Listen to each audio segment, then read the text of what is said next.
Famakin barely slept. He dragged himself to class, his eyes bloodshot and his thoughts clouded. As he walked across campus, he bumped into Shadi, one of the few people who had ever shown him kindness. She had always been friendly to him, even though she was part of a more popular crowd. Today, however, there was concern written all over her face. Anything he wished for came to pass. Famakin was no stranger to hardship. Born into poverty, he had grown up under the constant strain of financial struggle. His lanky frame and soft-spoken demeanor reflected a life filled with sacrifice. Raised by a single mother who worked tirelessly to support him, he never questioned his father's absence, though he often wondered about it. Deep down, he suspected the answers would be too painful to bear. His mother, Mama Ireti, was the only constant in his life. She worked as a seamstress, spending long hours at the sewing machine to provide for them both, and she instilled in him the importance of hard work and perseverance. Despite their struggles, Famakin held onto hope. He poured his heart and soul into his studies, believing that if he worked hard enough, he could escape the life of poverty that surrounded him. He dreamt of a future where he could leave behind the oppressive weight of financial insecurity. For a boy like him, education was the only path out. When he was finally admitted into one of the country's most prestigious universities, it felt like a triumph over all of the adversities he had faced. Yet, as with all victories, this one too came with its own set of challenges. On campus, Famakin's shy nature and financial hardship made him an easy target. His classmates, many of whom came from wealthier families, looked down on him. He was constantly mocked and ridiculed, never quite fitting in. A group of boys, pretending to be friendly, would often hang around him, feigning camaraderie, but their kindness was a mask. They were predators, and Famakin, unaware of their true nature, was their prey. One fateful evening, as the sun dipped down below the horizon, Famakin made his way back to his hostel after a long day of lectures. His mind was heavy with thoughts of assignments, the bullying he endured, and the gnawing emptiness that had become a constant companion.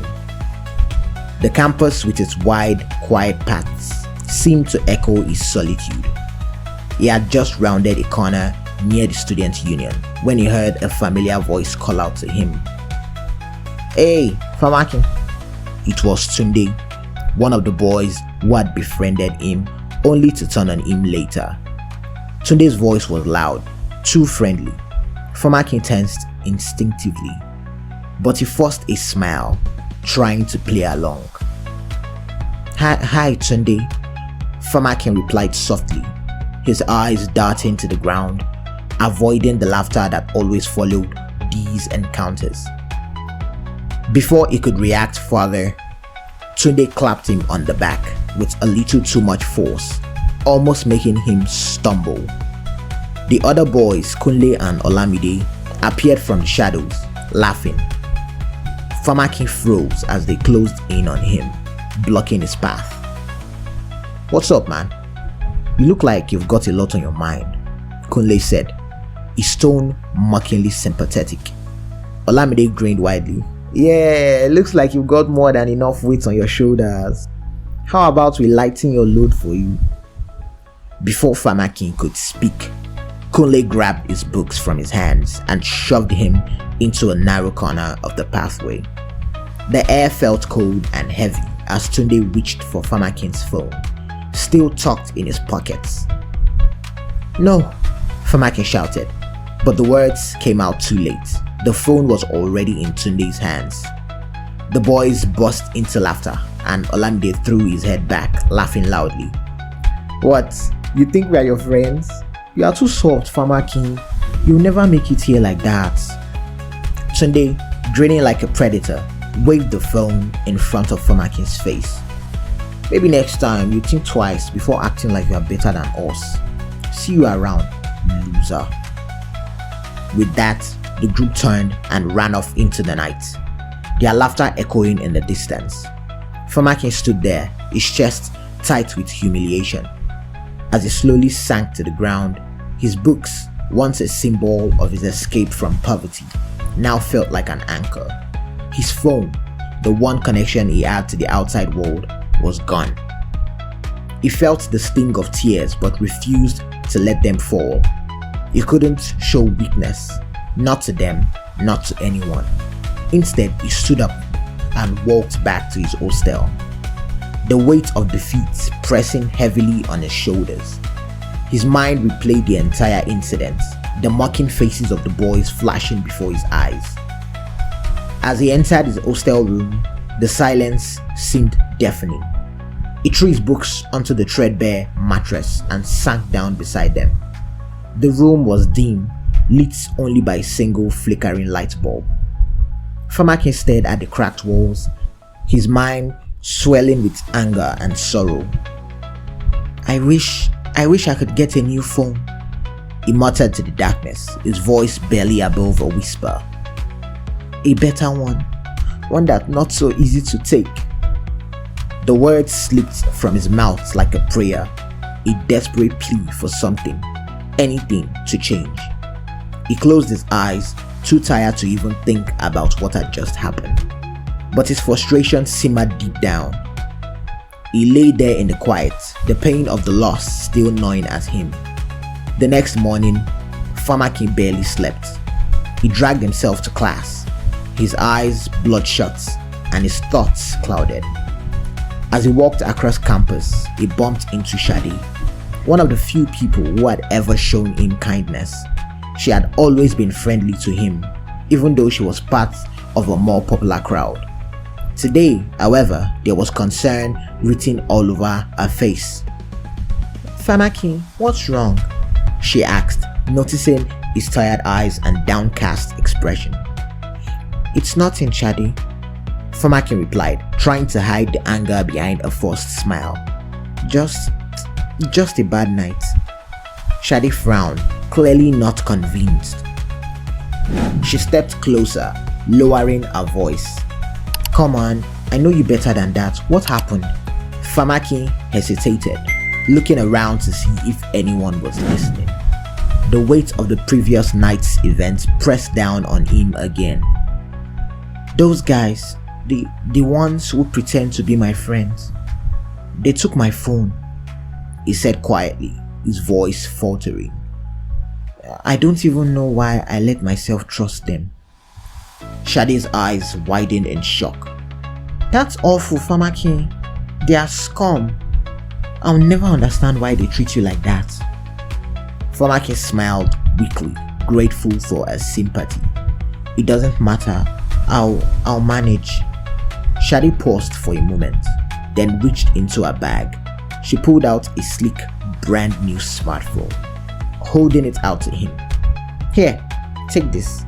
I've been meaning to give you a new phone anyway, so it's yours." Famakin stared at the phone, his mouth opening and closing in disbelief. "Shadi, I can't. This is too much." "No," she insisted, her voice firm but gentle. "You are my friend, and I can't just stand by while you get treated like that. Take it." He took the phone from her hands, his heart swelling with gratitude. Thank you, Shadi. You don't know how much this means to me." Shadi smiled softly, her eyes warm. "I know. Just promise me you won't let them get to you. You are better than them." Later that day, Famakin sat in the courtyard, the new phone clutched in his hands. The relief of having something of value again settled all over him. But a strange unease also crept into his mind. Something felt off about the whole situation. It wasn't until the evening that the unsettling news reached him. One of the boys who had stolen his phone, Tunde, had been hit by a car that afternoon. Word spread quickly, and Famakin overheard snippets of conversation as he sat in the cafeteria. "Did you hear? Tunde is in the hospital. He was hit by a car. He's lucky to be alive, but his legs shattered.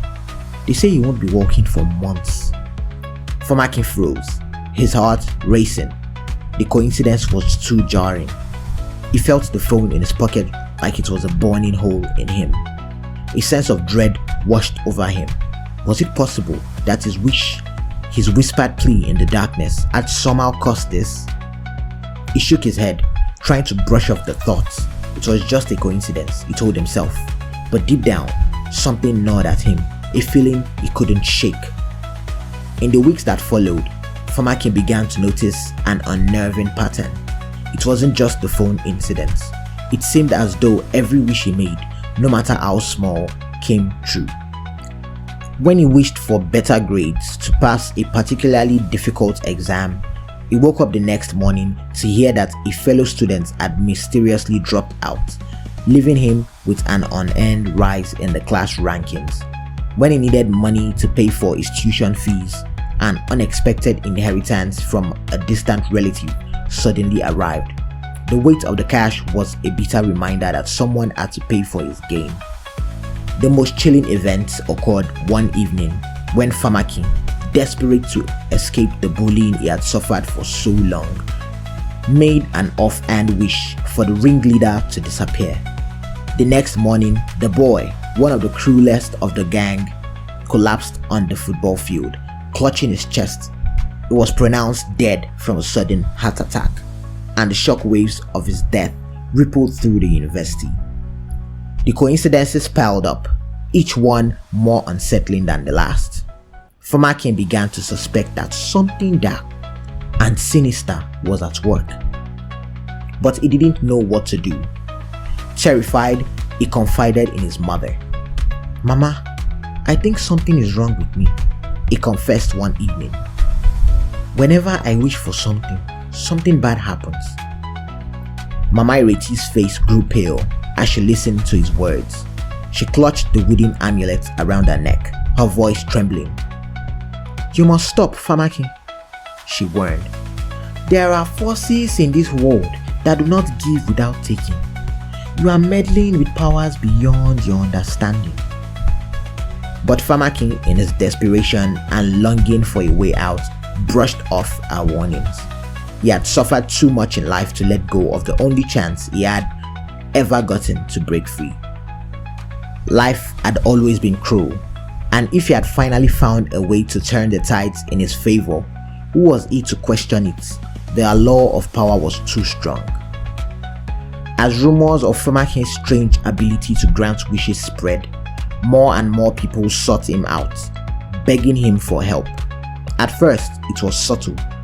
A classmate slipped him a small envelope of cash, asking for good grades. Famakin didn't hesitate. The money was easy to take, and the request was so simple. After all, what harm could there be in granting one small wish? If you have enjoyed the story so far, remember to like this video and subscribe to this channel. This goes a long way in helping us bring you more beautiful stories like this one. Thank you. But soon, the request grew bolder. A student approached him, desperate for a new car. A lecturer begged him for a promotion. A young woman, her eyes filled with longing, asked Famakin to help her find love. They all offered money in exchange for his services, and Famakin found himself growing wealthier by the day. He convinced himself that he was helping these people, that his powers were meant to make the world a better place. He turned a blind eye to the tragedies that followed each wish. The lecturer who got the promotion was soon fired under mysterious circumstances. The woman who found love was later abandoned by her new partner. Yet, Famakin saw none of it, lost in the thrill of his newfound wealth. By the time he graduated, Famakin was a wealthy man. He had purchased a luxurious home, filled it with expensive furniture, and surrounded himself with the finest things money could buy. He drove high-end cars and married a beautiful woman named Morenike. Together, They had 4 sons, and Famakin believed he had finally escaped the shadow of his past. One evening, Mama Ireti, frail and weary from the long years of struggling, visited her son at his grand home. Famakin, sitting in his study and surrounded by the trappings of his success, greeted her with a forced smile. "Mama, what brings you here?" he asked, though he could already sense the weight of something serious in her tone. She gripped his hand tightly, her gnarled fingers trembling. "My son," she said, her voice shaking with emotion. "I have discovered the truth about your power. You are a descendant of the African god of mischief. His gifts always come at a price. Famakin, always." Famakin chuckled bitterly, though there was a tightness in his chest. "Mama, look around you. I have built a life we could only dream of. Why should I stop now?" He gestured broadly, taking in the lavish decor of his home, the expensive paintings, the plush furniture, the sleek cars parked in the driveway. His mother's face paled, her eyes glistening with unshed tears. "Because the gods are patient, my son," she whispered. "They will collect their dues in time. You cannot escape the consequences." Famakin scoffed, pulling his hand away from hers. "Mama, I've worked hard for this. You think this course, as you call it, is something I should give up? I have everything I have ever wanted. You are just afraid of the power I have now." Mama Ireti shook her head slowly, her voice filled with sorrow. "No, Famakin, you are blind to the truth. The gods have given you this power, but you will lose everything in the end. The price must always be paid." But Famakin, unwilling to let go of his newfound life, dismissed her warning. "I'll take my chances," he muttered, turning away from her. As the years passed, Famakin's life seemed perfect on the surface. He continued to thrive, business ventures flourished, wealth accumulated, and his family grew. Yet, beneath the glittering surface, cracks began to form. The people who had once come to him for help started to unravel. It was subtle at first. A colleague who had wished for a promotion was now embroiled in a financial scandal. A friend who had wanted a successful relationship found himself abandoned, struggling with depression. The more Famakin turned a blind eye to the unfolding chaos, the more the world around him began to fall apart. One fateful day, Famakin ran into Shadi, the lady who had once given him a phone when he was at his lowest point. She had once been kind-hearted, full of life, but now she seemed like a shell of her former self. "Famakin," she whispered, her voice hoarse. "Everything you touch turns to ashes." Her voice was sunken, her face pale with exhaustion. "The people you helped are cursed. Can't you see it? Look around you. Everyone you've touched is falling apart." Famakin stared at her in disbelief, his mind racing. "What are you talking about, Shadi?" he asked, his voice filled with frustration. "I've only helped people. I've given them what they asked for." Shadi laughed bitterly. "The price, Famakin, the price you are paying for all that power. You are blind to the destruction you have caused." Famakin turned away, anger bubbling up inside him. "You are just bitter. You don't understand," he muttered. But later that night, tragedy struck. Famakin's 4 sons, whom he loved more than anything, were killed in a horrific car accident. The loss was devastating, leaving a hole in his heart that he couldn't begin to feel. Morenike, Famakin's wife, unable to cope with the overwhelming grief, descended into madness. Famakin returned home one evening to find her sitting on the floor, rocking back and forth, her face a mask of despair. She mumbled incoherently, her eyes vacant. "Please, Morenike," Famaki whispered, his voice breaking. "Please come back to me. I can't lose you too." But it was too late.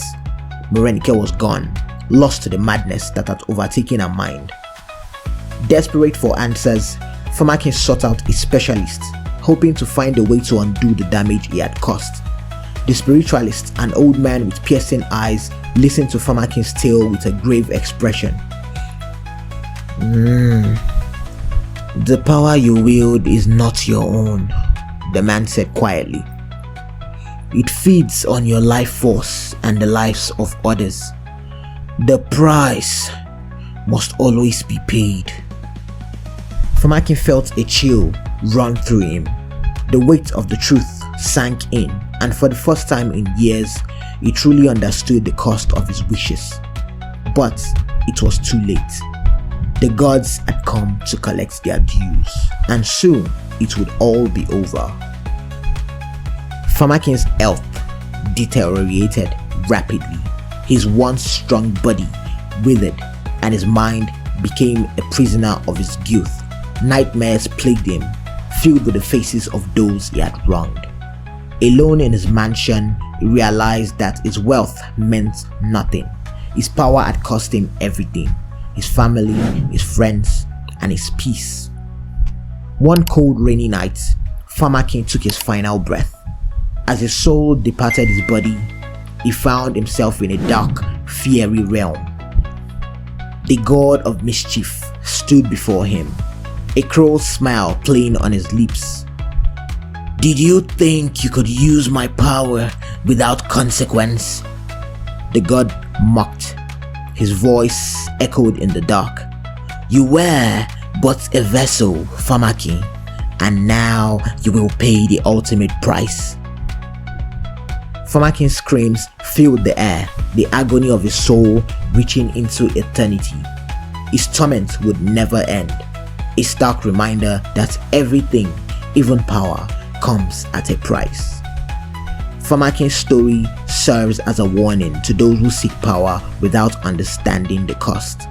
It is a tale of greed, ambition, and the inevitable fall that follows when one tries to take more than they are meant to.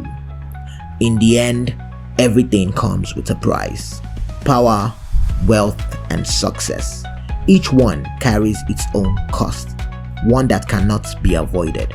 And Famakin's price was steep: the destruction of everything he had built, and the torment of an eternity spent in the gods' dark, fiery realm. The whispers of his story spread far and wide, a cautionary tale for those who might think they could manipulate fate for their own benefits. For, as Famakin learned too late, no one can escape the consequences of their choices. The end. Hey there, if you enjoyed the story you just watched, hit the subscribe button to make sure you never miss out on future stories, and hit the like button to let us know you love this video. We can't wait to see you in the next video. Bye.